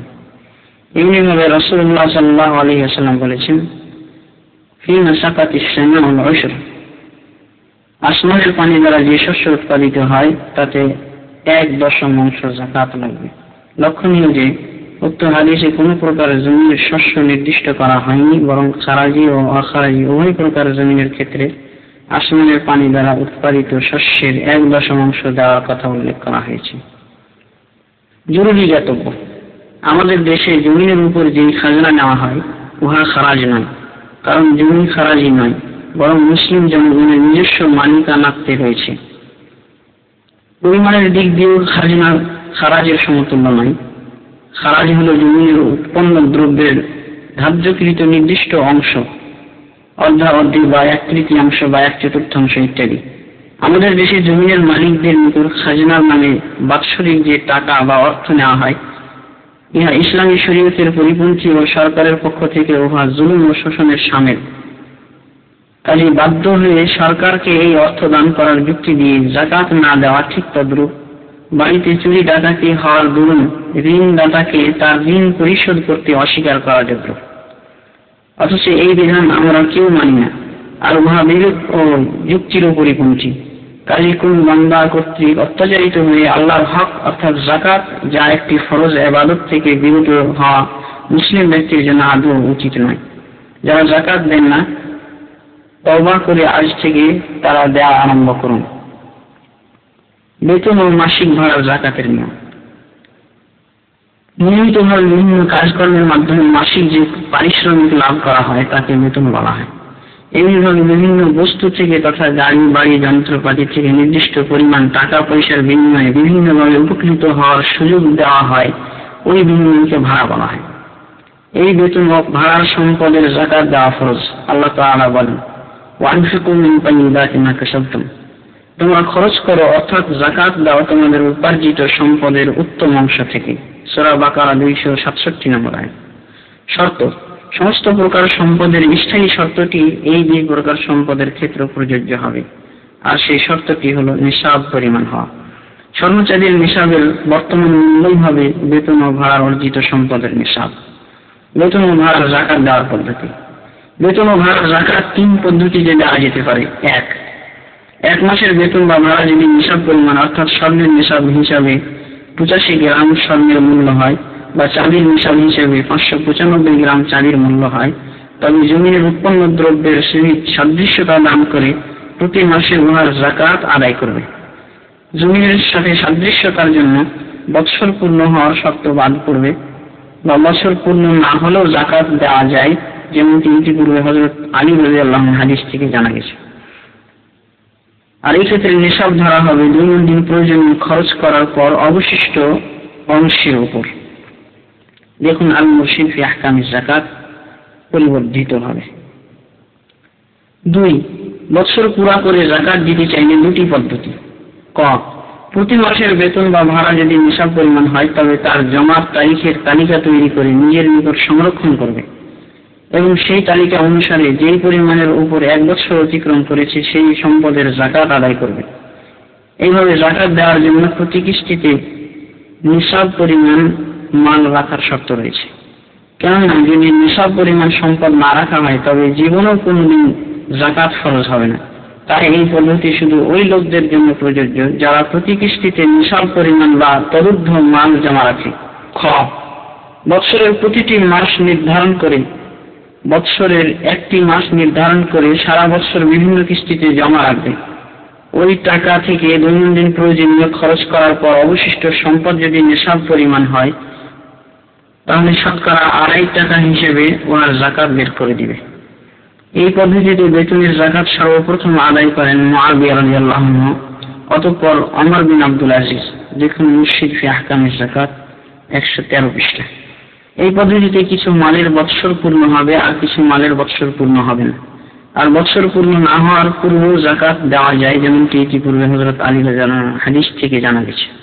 আজ সর্বত্র, বিশেষভাবে মক্কা মদিনা সহ আরবের রাষ্ট্রসমূহে এই পদ্ধতি অনুসৃত হচ্ছে। আর এই পদ্ধতি হচ্ছে সর্বস্তরের মানুষের জন্য কল্যাণকর ও আরামদায়ক। সেহেতু আমিও এই পদ্ধতি নিজের জন্য ও অপরের জন্য পছন্দ করি। খনিজ দ্রব্য প্রথিত ও কুড়িয়ে পাওয়া মানের যাকাত। খনিজ দ্রব্যকে আরবিতে মাদেন ও কানজ বলা হয়। আর মাদেন অর্থ প্রতিষ্ঠিত বা স্থায়ী হওয়া, কিন্তু প্রচলিত অর্থে বা পরিভাষায় প্রত্যেক ওই মূল্যবান বস্তুকে বলা হয় যাকে মাটির গর্ভ থেকে বের করা হয়, যেমন স্বর্ণ, চাঁদি, লোহা, বারুদ, তামা, মূল্যবান পাথর সমূহ, আলকাতরা, বিভিন্ন প্রকার তৈল ইত্যাদি। ফিকহ সুন্নাহ প্রথম খণ্ড 316 পৃষ্ঠা।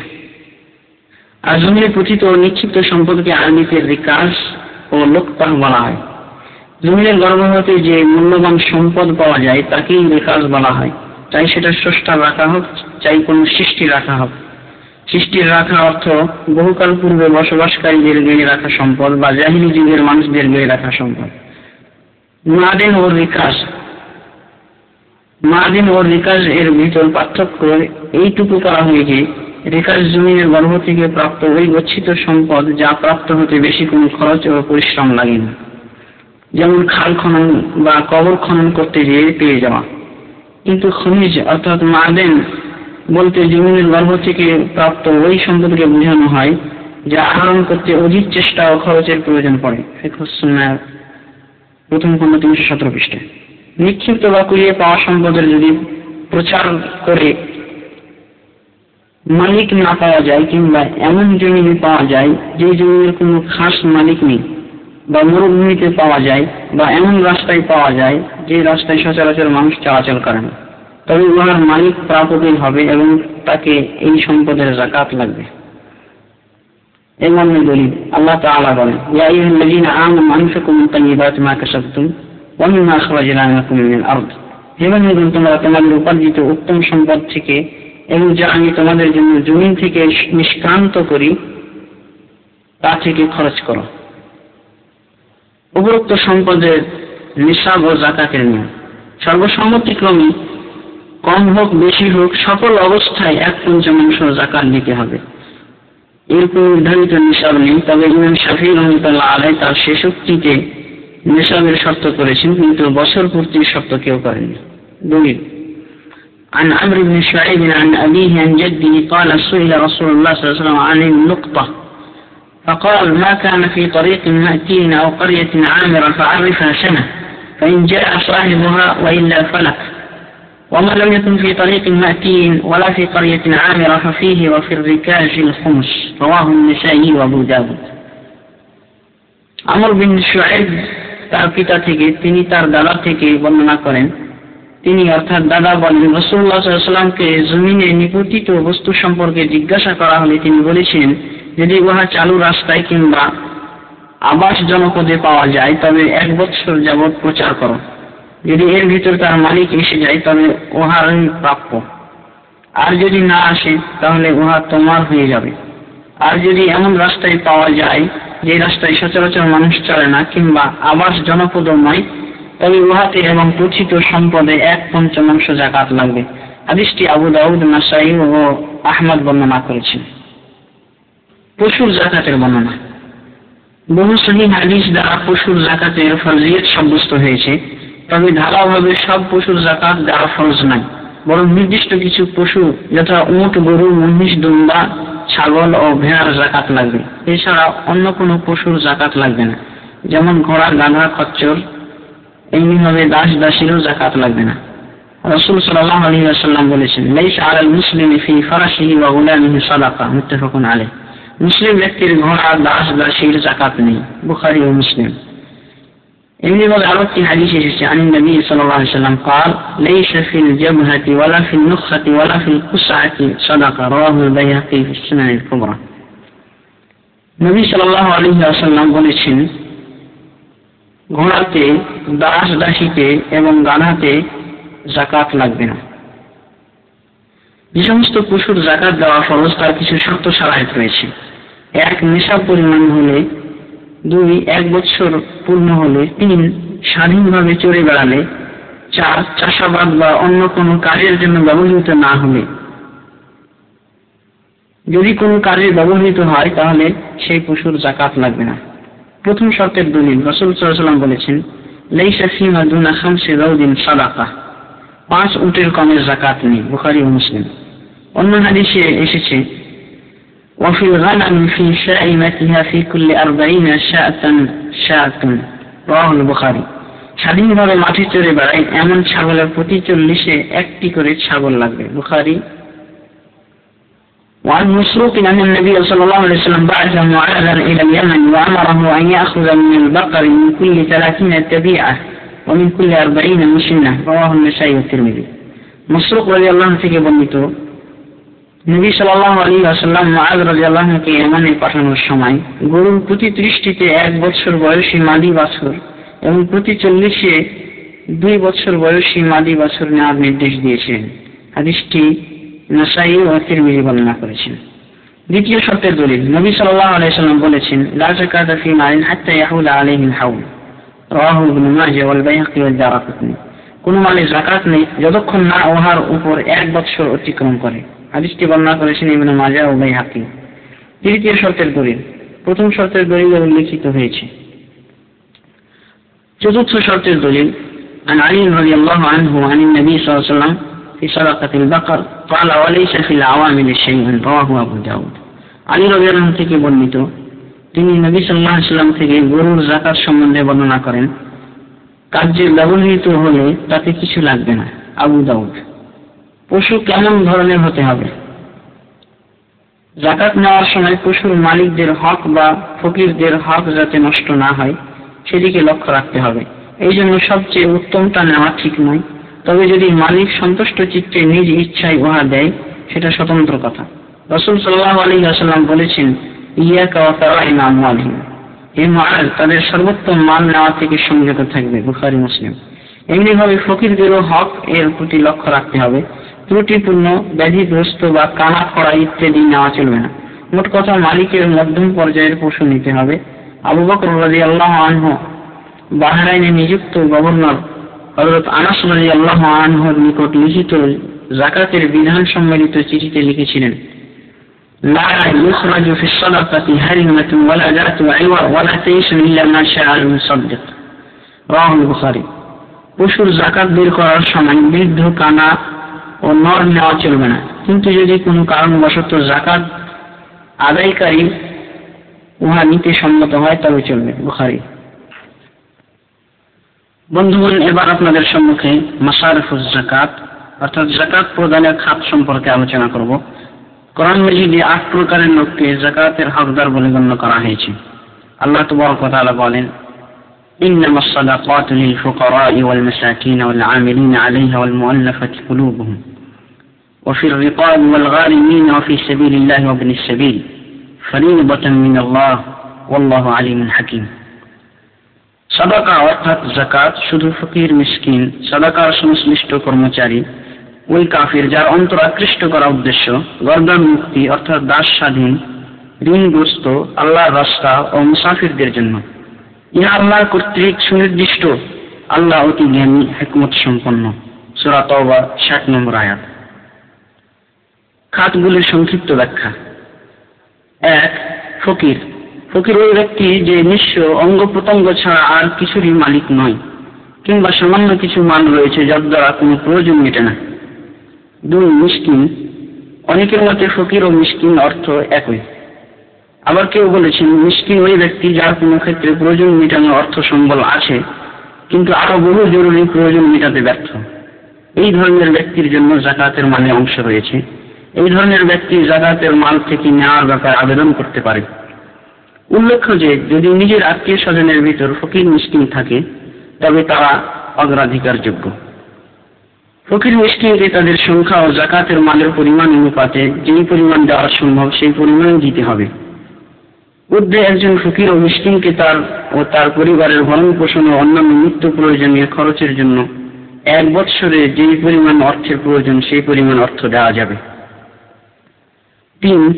সাদাকা বা যাকাতের ফান্ডে সংশ্লিষ্ট বিভিন্ন কর্মচারী এরাও যাকাতের মাল গ্রহণ ও ভক্ষণ করতে পারবে। এই সকল কর্মচারীকে তাদের কর্মের পারিশ্রমিক হিসেবে যে পরিমাণ অর্থ পাওয়ার উপযুক্ত সেই পরিমাণ দিতে হবে। কর্মচারীদের ক্ষেত্রে ধনী গরিব দেখার বিষয় নয়। ধনী কর্মচারীদের প্রয়োজন না থাকলেও তারা পারিশ্রমিক হিসেবে যা প্রাপ্য গ্রহণ করতে পারে। 4. ওই কাফির যাকে আকৃষ্ট করা উদ্দেশ্য, আর উহা ওই ক্ষেত্রে যখন তার ভিতর ইসলামের প্রতি নমনীয় ভাব পরিলক্ষিত হবে ও ইসলাম সম্পর্কে তার ভালো ধারণা দেখা যাবে। নবদীক্ষিত মুসলিমও এই খাতের আওতায় পড়বে, যারা নতুন মুসলমান হওয়ার পর তাদের আত্মীয় স্বজন থেকে বিচ্ছিন্ন হয়ে যায় কিংবা পিতামাতা তাদের সম্পদ থেকে তাকে বঞ্চিত করে ফেলে। 5. দাস দাসীকে মুক্তির ব্যাপারে এই সম্পদ দেওয়া যাবে যদি তারা মুসলিম হয়, যাতে মুসলিম জীবন যাপনের সুযোগ পেয়ে বেশি বেশি আল্লাহ তাবারক ওয়া তাআলার ইবাদত করার সুযোগ লাভ করে। কিন্তু কাফির দাস দাসীর মুক্তি লাভের জন্য এই মাল দেওয়া যাবে না। 6. ঋণগ্রস্ত ব্যক্তি যাকাতের অংশ পাবে, তবে ওই ঋণগ্রস্ত মুসলিম ব্যক্তিকে দেওয়া যাবে যে ব্যক্তি বৈধ জরুরি প্রয়োজন মেটাতে যে বহু ঋণ করে ফেলেছে যা পরিশোধ করতে ব্যর্থ, আর চাই তার নিজের পরিবারের খরপোশের ব্যাপারে হোক বা সামাজিক প্রয়োজনের জন্য মুসলমানদের স্বার্থেই হোক। কিন্তু যদি পাপাচারী কাজ সিদ্ধির জন্য এবং যথেষ্ট সম্পদ থাকা সত্ত্বেও আরো আয়ের ক্ষেত্র বাড়ানোর উদ্দেশ্যে ঋণ করে থাকে, তবে ইসলামের দৃষ্টিতে এই ব্যক্তিকে ঋণগ্রস্ত বলা যাবে না। আর মানুষের দৃষ্টিতে ঋণগ্রস্ত বলা হলো যাকাতের মাল থেকে এদেরকে কিছু দেওয়া যাবে না, কারণ এরা ঋণগ্রস্ত হলেও ধনীদেরই শামিল। 7. আল্লাহর পথে খরচ করা যাবে, অর্থাৎ জিহাদ বা যুদ্ধকারীদের জন্য যাকাতের মাল ব্যবহার করা যাবে। যোদ্ধা অর্থাৎ মুজাহিদগণকে তাদের প্রয়োজন মাফিক অর্থ প্রদান করা যাবে। এমনকি জিহাদের ব্যবহারযোগ্য বিভিন্ন উপকরণ ও অস্ত্রশস্ত্র ক্রয় করা যাবে। অনেকে আল্লাহর পথ দ্বারা আল্লাহর সন্তুষ্টি বিধানের লক্ষ্যে যে কোনো কল্যাণমূলক কাজে এই অর্থ ব্যয় করার পক্ষপাতী, কিন্তু ইহা দুর্বল কথা, কেননা এই অর্থে 8 প্রকারের লোকের উল্লেখ করার কোনো যৌক্তিকতাই থাকে না, কারণ উক্ত অর্থে সমস্ত প্রকারই ফি সাবিলিল্লাহ অর্থাৎ আল্লাহর পথ এর আওতায় এসে যায়। 8. মুসাফির ব্যক্তিকেও যাকাতের মাল থেকে দেওয়া যাবে, অর্থাৎ যদি কোনো ব্যক্তি বৈধ সফরে বেরিয়ে তার পাথেয় শেষ হয়ে যায়, তবে সেই ব্যক্তিকে যাকাতের মাল থেকে ওই পরিমাণ দেওয়া যাবে যার দ্বারা সে বাড়ি পর্যন্ত পৌঁছতে পারে। এমত অবস্থায় ওই ব্যক্তি বাড়িতে যদি ধনীও হয় তবুও যাকাত গ্রহণ করতে পারবে, কিন্তু যদি পাপের সফরে বেরিয়ে পাথেয় নিঃশেষিত হয় তবে তাকে যাকাতের মাল থেকে কিছু মাত্র দেওয়া যাবে না। যাদেরকে যাকাত দেওয়া যাবে না: 1. ধনবান ব্যক্তিদেরকে যাকাত দেওয়া যাবে না, কিন্তু যদি তারা যাকাতের ফান্ডে কর্মচারী হয়ে কাজ করে কিংবা জিহাদে আল্লাহর পথে যুদ্ধে বের হয়, বৈধ সফরে বের হয়ে পাথেয় নিঃশেষ হয়ে যায়, এই সকল অবস্থাতে তারা যাকাতের মাল নিতে পারবে। এসব অবস্থা ব্যতীত স্বাভাবিক অবস্থায় কোনো ধনী ব্যক্তি যাকাতের মাল গ্রহণ করতে পারবে না। 2.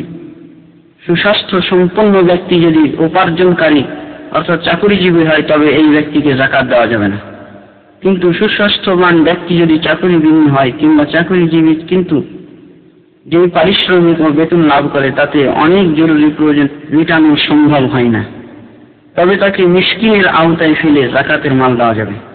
রাসূলুল্লাহ সাল্লাল্লাহু আলাইহি ওয়াসাল্লাম বলেছেন, লা হায্যা ফিহা লিগানিয়্যিন ওয়ালা লিকাওয়িন মুকতাসিব, রাওয়াহু আবু দাউদ ও নাসাঈ। যাকাতের মালে ধনী এবং সুস্বাস্থ্যবান উপার্জনকারীর কোনো অংশ নেই। হাদিসটি আবু দাউদ ও নাসাঈ বর্ণনা করেছেন।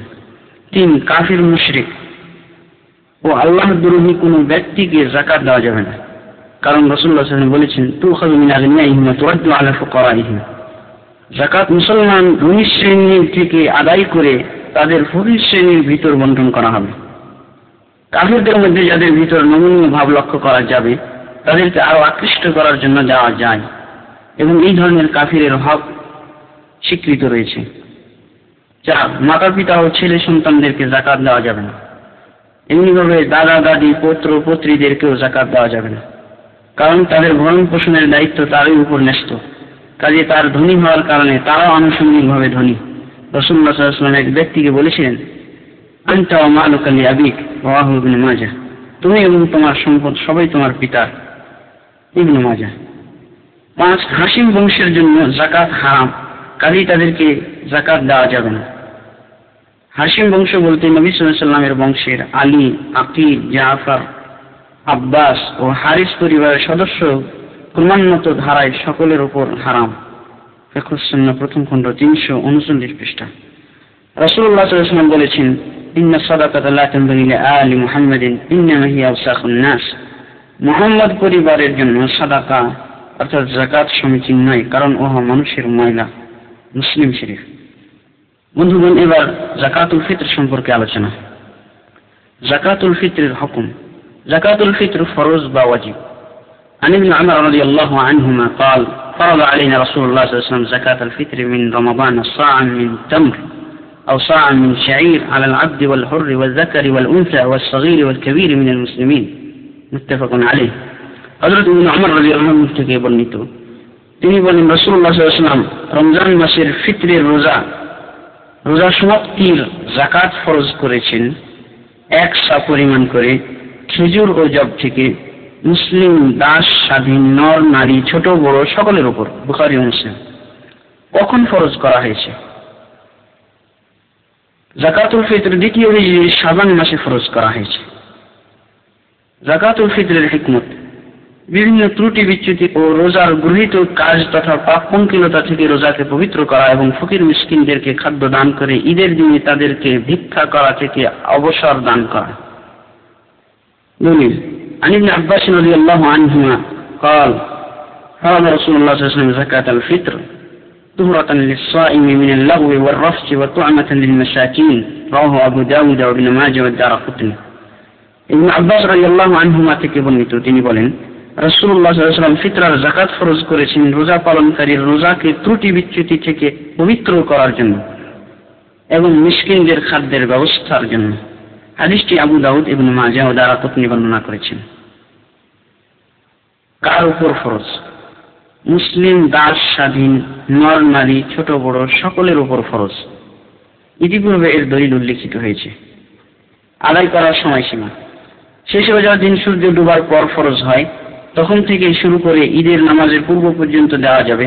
অনিবার্য কারণ ব্যতীত ও শরীয়ত সম্মত ওযর ছাড়া ঈদের নামাজের পর আদায় করলে উহা ফরজ যাকাত হিসেবে আদায় হবে না, বরং উহা সাধারণ সাদাকা বলে গণ্য হবে। রাসূলুল্লাহ সাল্লাল্লাহু আলাইহি ওয়াসাল্লাম বলেছেন, মান আদ্দাহা ক্বাবলা আস-সালাতি ফাহিয়া যাকাতুন মাকবুলা ওয়া মান আদ্দাহা বা'দা আস-সালাতি ফাহিয়া সাদাকাতুন মিনাস সাদাকাত। রাওয়াহু আবু দাউদ ওয়া ইবনে মাজাহ ওয়া দারামি।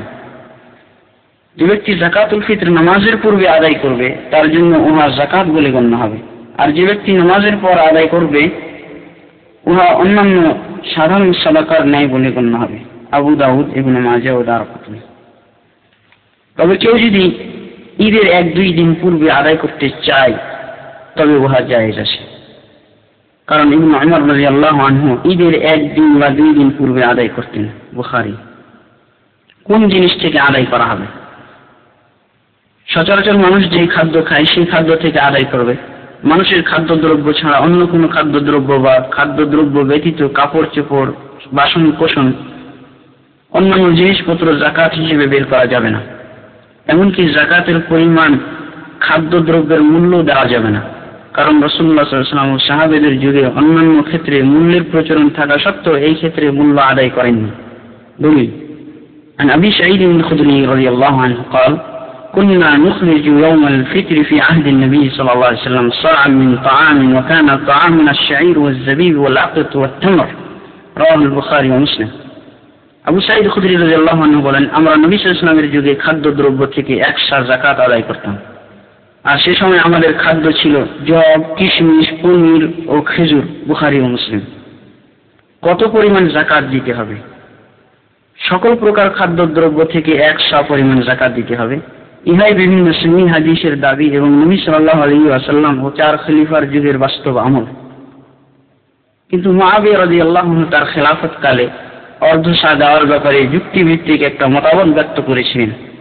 উপস্থিত সাহাবী আবু সাঈদ খুদরি রাদিয়াল্লাহু আনহু তার যুক্তিভিত্তিক উক্তির প্রতিবাদ করেছিলেন এবং বলেছিলেন, এই বিবেক মিশ্রিত ফতোয়ার উপর আমল করব না, বরং রাসূলুল্লাহ সাল্লাল্লাহু আলাইহি ওয়াসাল্লামের যুগ থেকে যেমন এক সাথ দিয়ে এসেছি, আমল এক সাথ দিয়ে যাব। কিন্তু সাধারণ মানুষের অনেকেই মুআবিয়া রাদিয়াল্লাহু আনহুর এই বিবেক নিঃসৃত ফতোয়া গ্রহণ করে আমল করেছিলেন, আজও ওই ফতোয়ার অনুসারী রয়ে গেছে। উক্ত হাদিসটি মুহাদ্দিস গোষ্ঠীর সকলে বর্ণনা করেছেন। অবশ্য কেউ কেউ শুধু গমের ক্ষেত্রেই অর্ধসা বলেছেন, অর্থাৎ যাদের প্রধান খাদ্য গম তারা গমের অর্ধসা প্রদান করবে, কিন্তু অন্যান্য খাদ্যের ক্ষেত্রে এক সাই দিতে হবে। মুআবিয়া রাদিয়াল্লাহু আনহুর বিবেক নিঃসৃত ফতোয়ার উপর আমল জায়েজ বললেও উহা উত্তম নয়, এতে কোনো সন্দেহ নেই। রাসূলুল্লাহ সাল্লাল্লাহু আলাইহি ওয়াসাল্লাম ও 4 খলিফার যুগে যেই আমল চালু ছিল উহার উপর আমল করাই হলো উৎকৃষ্ট।